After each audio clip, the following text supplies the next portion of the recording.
नमस्कार, मैं अंजना और आप देख रहे हैं ईश्वर इंडियन न्यूज। आई रुक करते हैं आज की बड़ी खबर पर।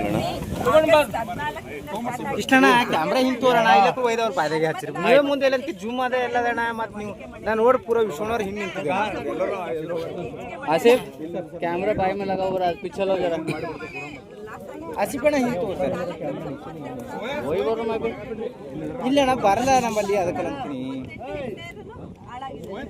ಲೋಕೇಶ್ ಹಿಂದೆ ಅರೆ ಅಣ್ಣ ಕಳ್ಳೆ ಬಿಡ್ತಾ ಇದ್ದೀರ ಅಣ್ಣ ಪ್ರಾರಂಭ ಆಗಿದ್ದು ಒಂದು ದಿನ 1 hour ಡೇಸ್ ಬಿಟ್ರೆ ಕಂಟಿನ್ಯೂಸ್ ಮಳೆ ಇದೆ ಸರ್ ಸರ್ವೆ ಅಂದ್ರೆ 60 ಜಾಸ್ತಿ ಆಗಿದೆ 60 ಹೇಳ್ತಾ ಇದ್ರಿ 70 ಕಿಂತ ಜಾಸ್ತಿ ಹೋಗಿದೆ ಹೌದು ಸರ್ ಸರ್ವೆ ಸರಿಯಾಗಿ ಮಾಡಿದ್ವಿ ಅಣ್ಣ ಕೈ 400 ಎಕರೆ ಸ್ವಲ್ಪ ಮೇಲ್ ಮಾಡಿ ಅಣ್ಣ ಸ್ವಲ್ಪ ಡೌನ್ ಹೋಯ್ತು ತೊಗರಿ ಎಲ್ಲ ಹೋಯ್ತು ಅಲ್ಲಿ ಇಲ್ಲಿ ಏರಿಯಲ್ಲ 500 ಎಕರೆ ಎಷ್ಟು ಬರ್ಬೋದು 500ದಾಗೆ 400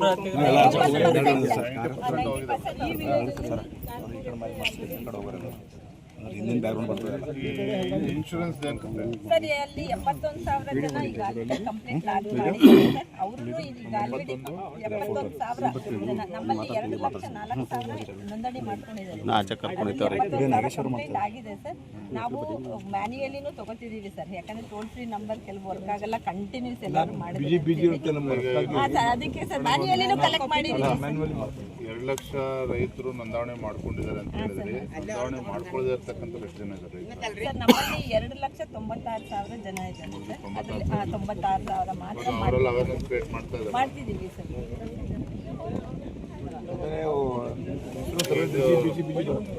ಇದಕ್ಕೆ ಏನು ಪರಿಹಾರ ಸರ್ ಈಗ NDRF 4 ಪ್ರಕಾರ 8,500 ಪರ್ ಹೆಕ್ಟೇರ್ ಇದೆ ಸರ್ ಸೆಂಟ್ರಲ್ ಗೌರ್ಮೆಂಟ್ ಮತ್ತೆ ಇನ್ಶೂರೆನ್ಸ್ ಅಲ್ಲೂ ಬರುತ್ತೆ ಸರ್ ಅದನ್ನಲ್ಲೂ 90% ಲಾಸ್ ಅಂತಲೇ ಕೊಟ್ಟಿದ್ದೀವಿ ಅವ್ರು ಸರ್ವೆ ಮುಗಿಸಿದ್ದಾರೆ ಸರ್ ಈಗ ಆಲ್ಮೋಸ್ಟ್ 90%. ಒಂದು ಎಕರೆಗೆ ಈಗ NDRF 4 ಪ್ರಕಾರ 8,000 ಬರ್ತದೆ ಇನ್ಶೂರೆನ್ಸ್ ಎಷ್ಟು ಬರುತ್ತೆ ಅವ್ರು ಎಷ್ಟು ಹಾಕ್ತಾರಲ್ಲ ಸರ್ ಮತ್ತೆ ಇನ್ಶೂರ್ಡ್ ಅಮೌಂಟ್ ಆವರೇಜ್ ಎಷ್ಟು ಬರ್ಬೋದು ನಿಮ್ಗೆ ಆವರೇಜ್ ಒಂದು 30,000 40,000 ಬರುತ್ತೆ ಅಣ್ಣ ಸ್ವಲ್ಪ ಕ್ಯಾಮ್ರಾ ಹಿಂದೆ ಹೇಳಿ ಇವರು ರೈತರು ಒಂದು ಎಕರೆಗೆ ಎಷ್ಟು ಖರ್ಚು ಮಾಡಿರ್ತಾರೆ ರೈತರು ಯಾರು ಇಲ್ವಾ ಸರ್ 25,000 ಖರ್ಚು ಮಾಡ್ತಾರೆ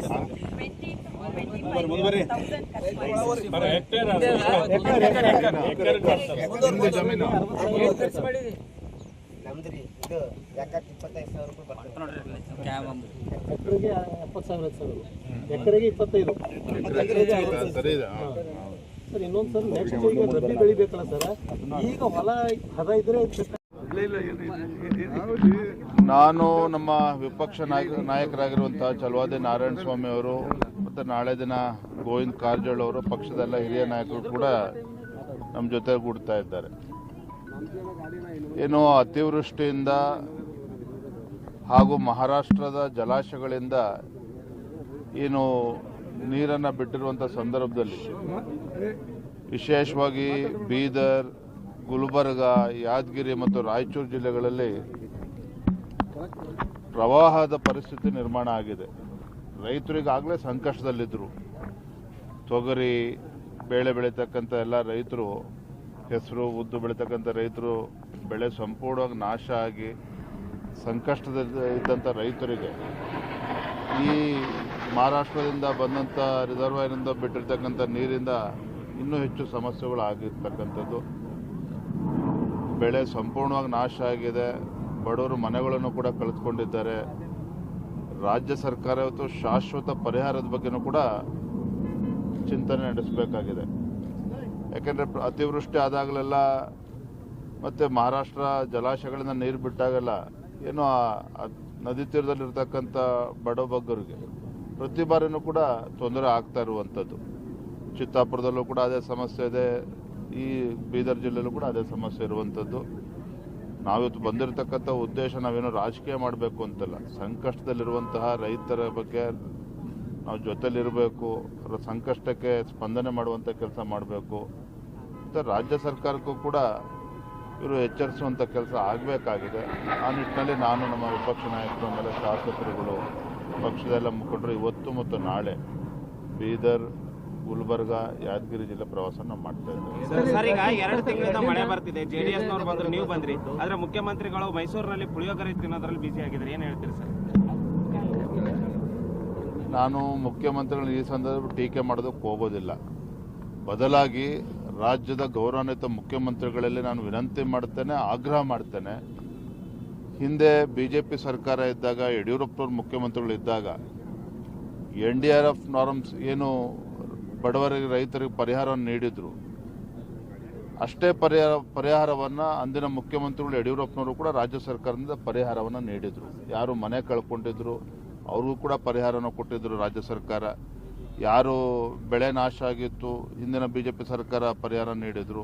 ನಾನು ಮಾನ್ಯ ಮುಖ್ಯಮಂತ್ರಿಗಳಲ್ಲಿ ವಿನಂತಿ ಮಾಡ್ತೇನೆ, NDRF ಏನು ಪರಿಹಾರ ಬರಬೇಕು ಅದು ಬಂದೇ ಬರ್ತದೆ, ಆದರೆ ರಾಜ್ಯ ಸರ್ಕಾರವು ಕೂಡ ಮುಂದೆ ಬರಬೇಕು.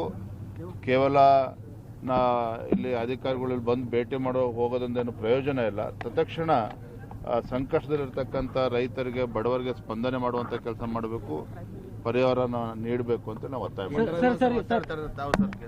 ಕೇಂದ್ರ ಸರ್ಕಾರ ತನ್ನ ಏನು ಕರ್ತವ್ಯ ಮಾಡಬೇಕು, ಆ NDRF ನಾರ್ಮ್ಸ್ ಪ್ರಕಾರ ಏನು ಬರಬೇಕು ಬಂದೇ ಬರ್ತದೆ. ನಾನು ಹೇಳ್ತಾ ಇರುವಂಥದ್ದು, ರಾಜ್ಯ ಸರ್ಕಾರ, ಮಾನ್ಯ ಮುಖ್ಯಮಂತ್ರಿಗಳು